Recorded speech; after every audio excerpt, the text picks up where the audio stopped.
Hey, welcome back, fellers and fellettes. I haven't brought a video in here for a while. I got one that's kind of long that I'm going to post, but this in here is just to kind of give you guys a catch up. May be a short video, may be a long one. Um, the paint booth, I was having problems with it, with getting dry spray. Figured out the problem. My fans are too big, and was dry spray, man. You're out there. Excuse that feller out there. I hope he don't start crowing a whole bunch. But I spraying that 83 Fox body and dry sprayed it. Had to send it out to 600. Resprayed again. Got dry spray again. Back and forth. Tried to figure out what the problem was. It's hot, humid. I was thinking that was the problem. Here I was just moving too much air, plus the hot, humidity kind of killed me.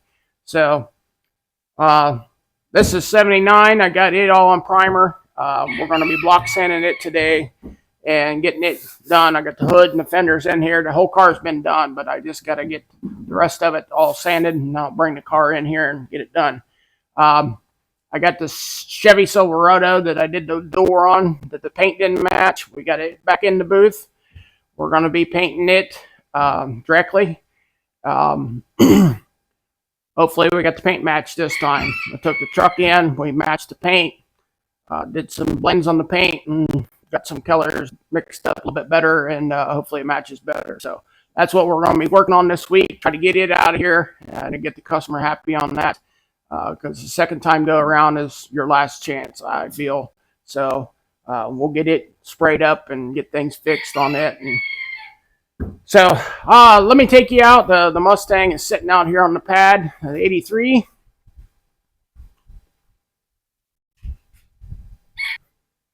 Listen, this 83 will be coming shortly. We got to put it back together, and got the motor parts and all that stuff for it because it busted the camshaft. We'll be putting it back out here pretty shortly. But here's the 83.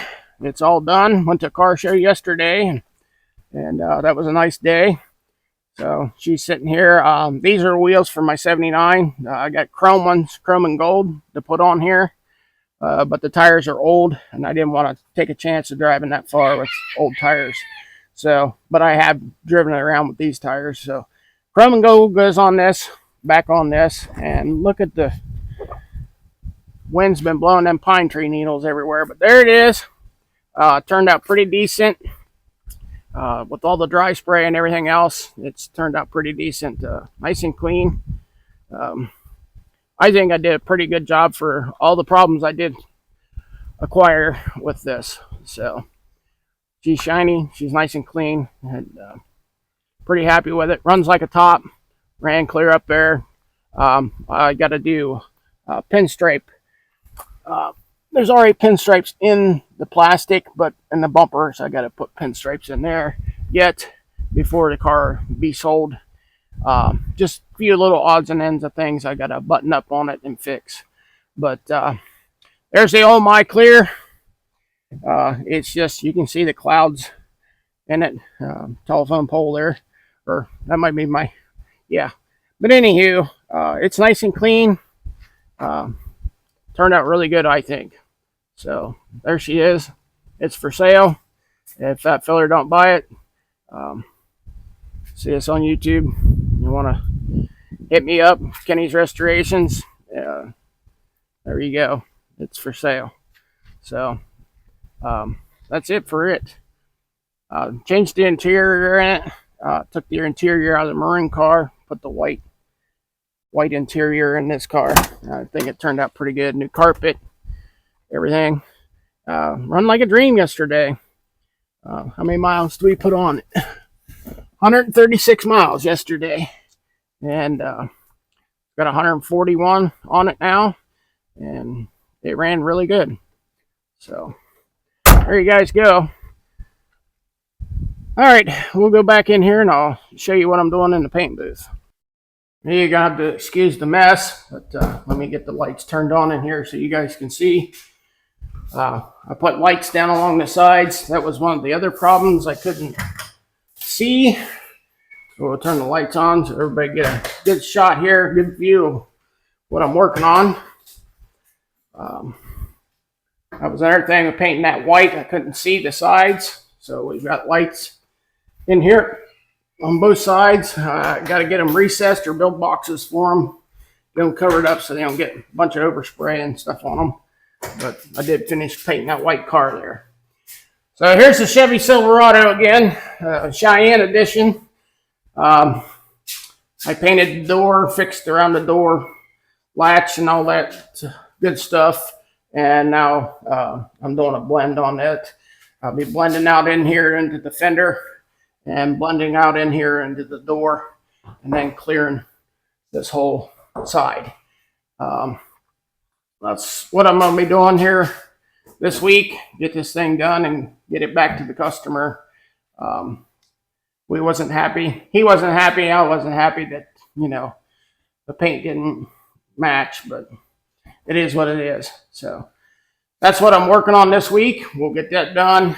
We got little dings and dents I got to work on and get them buttoned up and get everything fixed. So we'll maybe bring a video on this, maybe not. We'll see. That's kind of it for a nutshell. And then we'll go back out here and I'll do some sanding and show you how I sand. All right, so anywho, video stops. It'll be whatever it is on the video, and this is what we're doing. But high build primer. I got 4 coats of high build primer on this. We're gonna block sand this thing down. Show you guys how I do it. It's pretty self-explanatory. Try to get any burn throughs, but I'm gonna try to block this down. X patterns. You can watch some of my other videos of sanding. Pretty self-explanatory, and I got a couple of runs in it. I'll just work them down right now. No big deal with this high build. You're sanding half of it off anyhow, so you want to stay away from your edges as much as possible. But we're just gonna sand this out and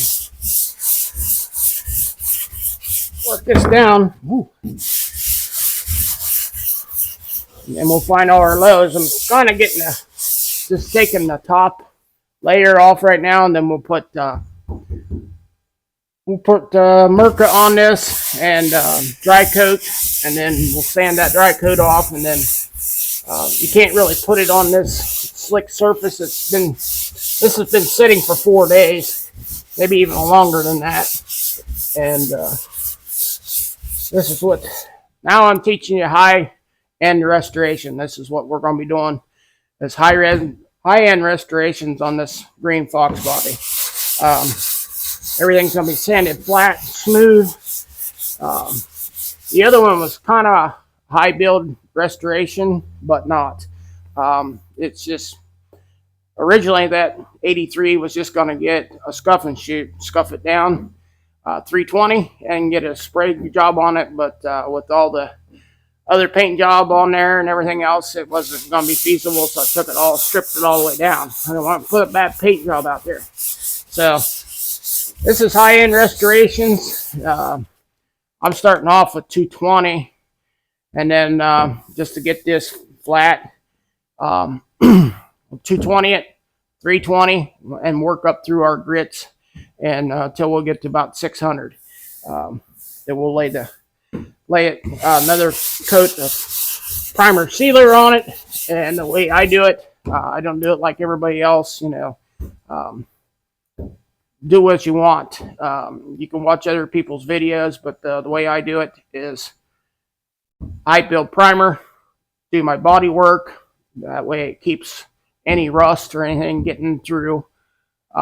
If you break through, get some spray, put some more on it, so you don't get anything through. Do your body work and then sand your body work off and then work on that. But you got to have some kind of stoppage for the prevent rust. It's a must. So I take my sandpaper, it's all getting all dolled up, and I'll just take air and blow it off. Clean it off a little bit. And then Try not to blow all this stuff all over my garage. Take the vacuum cleaner and get it once I get it pushed out here. But you'll see all the highs and lows here in a little bit when I put the guide coat on it. You can use spray guide coat or dry. I prefer the dry when you're in this where we're at right now with this hood. So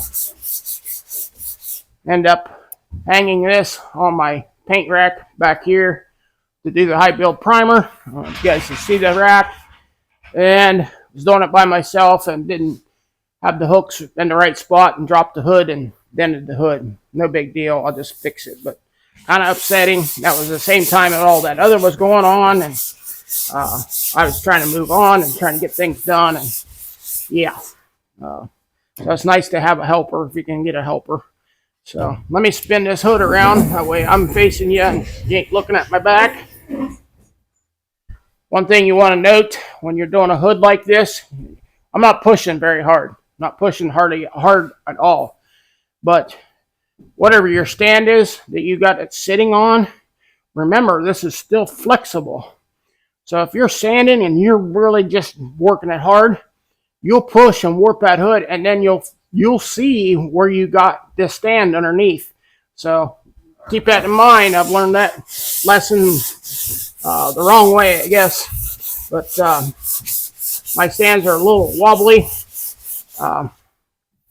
but we'll work at it. It's like, well, what is this high spot that I have in this hood, you know? And after I got to looking, it's like, oh, that's where the stand is underneath. So you got to be mindful of what you're doing. You can't push hard and force this. We're just taking a little bit of mill thickness off of this. That's it. Using the linear blocks. Let the block and the sandpaper do its work. So don't take long. I'm just going to do this center section on the video here, and you'll understand what we're doing. And this is going to happen. If I do this again, I might high build this again and sand it all off again just to get everything through. This is going to be a high-end restoration on this car. It was not going to be that way either, but now that I'm in the painting mode and doing this full time, whenever I get a chance, I'll be working on this car and taking my time. It may take me a year. It may take me longer before this thing goes green. But hopefully here in the next month or two, I can get this thing done in between other people's projects. So you see what I do. I just kind of push my dust into a spot, and then I'll take the vacuum cleaner and clean that up. That way you don't have all that dust all over your garage. Yes, this is a fab side, but try to keep it as clean as possible, because you just never know. You might get a big dump truck or something that I need to paint. So it's going to be here in the fab shop. And you ain't cleaning up all this body dust and just blowing it everywhere. Mirka makes sanding blocks that hooks your vacuum cleaner. That may be my next move. That way it's sucking this sand up at the same time as you're sanding. So that's what I'm going to do, I think, is get one of them. Blow the block off here again. Pretty close to being done. We're up to this. It's kind of boring to sit and watch somebody sand, but if you first time doing this, or even times before, it's nice to know, you try to go in X patterns as much as possible, get as flat as possible. Right now, I'm just breaking the surface. I don't really, not 100% into doing the crosshatch. I just want to break the surface so I can get my guide coat on here, and I'll just get a dustpan for now. That way it ain't loud on video. Matter of fact, I don't even know where the vacuum cleaner is.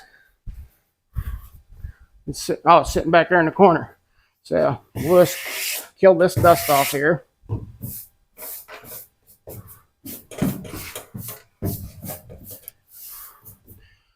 I don't edit my videos or anything like that. If you're a long-time subscriber or watching my videos or have been watching my videos, I don't edit anything. This is real time, the way I see it should be done.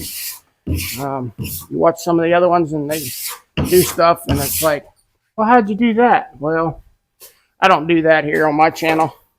So it's not perfectly clean. We don't really care.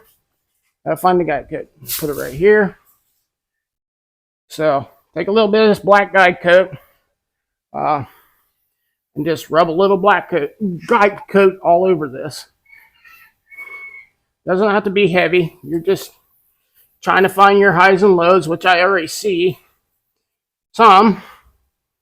And then I'm going to body fill this whole thing. This car will be body filled from headlight to tail light all the way through with a light skim coat of mud.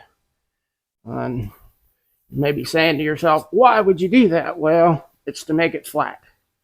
My body work has been pretty flat other than this dent. So up to this point, all my metal work has been completely done. Other than that dent. And then I'll just put a little bit of mud in that.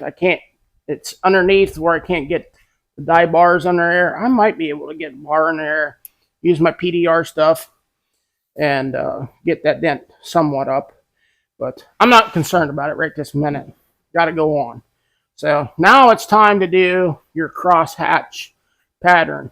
I do it maybe all the way down that side one direction and then come back the other way, the other direction to make it flat.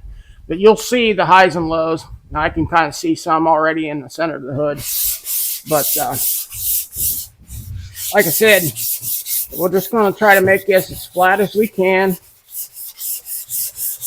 Find our highs and lows and do our mud afterwards. I'm not trying to break through or do anything crazy. Two hands is better, but my stand is kind of wobbly, so you'll see me stop and kind of hold it. But the way you hold your block, it keeps it nice and flat. I try to hold in the center or both hands out like that. So if I can get my belly up against it and push against the hood a little bit, it'll keep it from walking back and forth. Like I said, I am not taking too much. I'm just letting the block do its work. And I'm not taking hardly any mill thickness off this.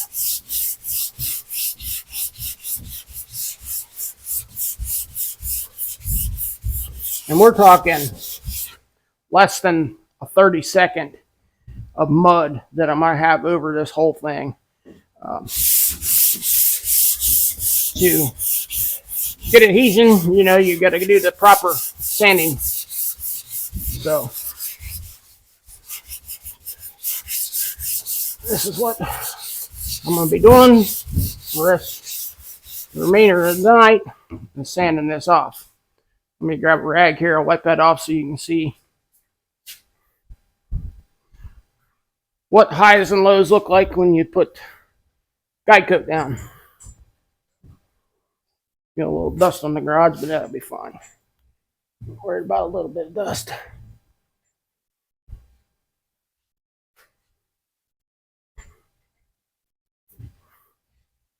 Come on. All right. Now, bring you guys over here so you can see. Okay. Now, here's a low. I may be able to bring the primer down to match this to make it nice and smooth. Get it nice and level. But you can see there's a low right there in the middle of the hood. It'll definitely probably get a little skim of mud. But the rest of it's pretty flat. And if my phone would focus, let me show you this dent. Very upsetting to me. But I'm going to have to fix this dent. Look at that. Now the dent is actually right here where my fingernail is, but look at the outside, how much it's dented out. So I'm gonna have to fix that. But no big deal. That's what I learned to do. Kind of get back here a little bit. You can see the lows. The low here, there. Up there is a big one.